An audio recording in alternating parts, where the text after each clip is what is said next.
जरा सोचिए, एक राजा है जो अपने परिवार के साथ जंगलों में भटक रहा है। न कोई राज्य, न कोई सेना, और कई दिनों से किसी ने पेट में अन्न का एक दाना तक नहीं डाला है। किसी तरह घास की रोटियां बनाई जाती हैं, लेकिन जैसे ही परिवार खाने बैठता है, एक जंगली बिलाव आता है और वो रोटियां भी छीनकर भाग जाता है। बच्चे भूख से बिलख रहे हैं, हालत बहुत गंभीर है।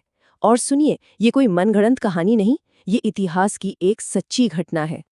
तो सवाल उठता है कि आखिर वो कौन था? कौन था वो शासक जिसने अपनी मिट्टी की आजादी के लिए इस हद तक संघर्ष और त्याग किया? चलिए आज इसी महान गाथा को जानते हैं। वो राजा थे महाराणा प्रताप।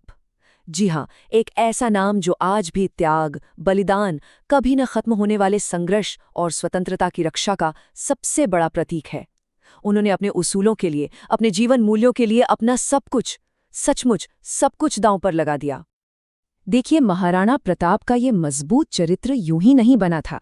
उन्हें बचपन से ही विरासत में गौरव, सम्मान, स्वाभिमान और स्वतंत्रता के संस्कार मिले थे, और यही वो मूल्य थे जिन्होंने उनके कभी न झुकने वाले व्यक्तित्व की नींव रखी।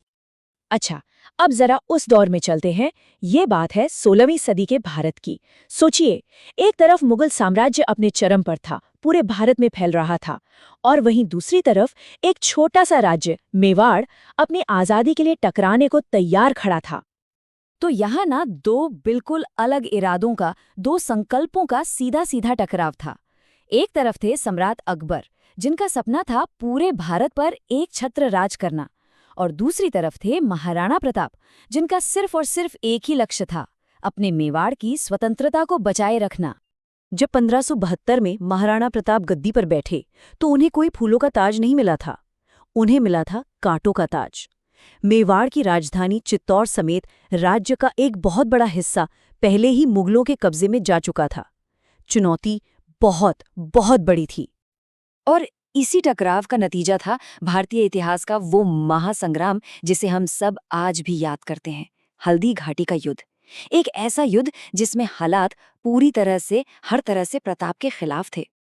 जरा सोच कर देखिए, प्रताप को सिर्फ मुगल सेना से नहीं लड़ना था, उनके सामने उन्हीं के जैसे राजपूतों की एक सेना थी, जिसका नेतृत्व कर रहे थे मान सिंह। और तो और, यहाँ तक कि उनके अपने सगे छोटे भाई शक्ति सिंह भी मुगल सेना की तरफ से लड़ने आए थे। इन मुश्किल हालात में भी उन्होंने हिम्मत नहीं हारी। हल्दी घाटी के मैदान में प्रताप और उनकी छोटी सी सेना ने ऐसा जबरदस्त हमला बोला कि विशाल मुगल सेना में भगदड़ मच गई। लेकिन युद्ध के बीच जब प्रताप बुरी तरह घायल हो गए, तब सरदार झाला ने उनका मुकुट खुद पहन लिया और लड़ते लड़ते शहीद हो गए ताकि प्रताप को बचाया जा सके। और फिर उनके वफादार घोड़े चेतक ने घायल राणा को एक सुरक्षित जगह पर पहुंचाकर ही अपने प्राण त्यागे। हल्दी घाटी का युद्ध असल में एक नहीं बल्कि 3 कहानियों का संगम था। पहली कहानी थी प्रताप के उस बेमिसाल शौर्य की, जिसने अपने से कई गुना बड़ी सेना के भी पांव उखाड़ दिए थे। दूसरी कहानी थी सरदार झाला जैसे वीरों के बलिदान की, जिन्होंने अपने राजा की जान बचाने के लिए एक पल भी नहीं सोचा और अपनी जिंदगी न्यौछावर कर दी। और तीसरी और शायद सबसे दिल को छू लेने वाली कहानी थी चेतक की स्वामी भक्ति की। एक जानवर जिसने अपने मालिक को बचाने के लिए अपनी जान दे दी और इतिहास में हमेशा हमेशा के लिए अमर हो गया। हल्दी घाटी का युद्ध तो एक लंबे संघर्ष की बस शुरुआत थी। इसके बाद जो हुआ वो थे मुश्किलों से भरे कई साल, जिन्होंने महाराणा प्रताप के इरादे को और भी ज्यादा फौलादी बना दिया।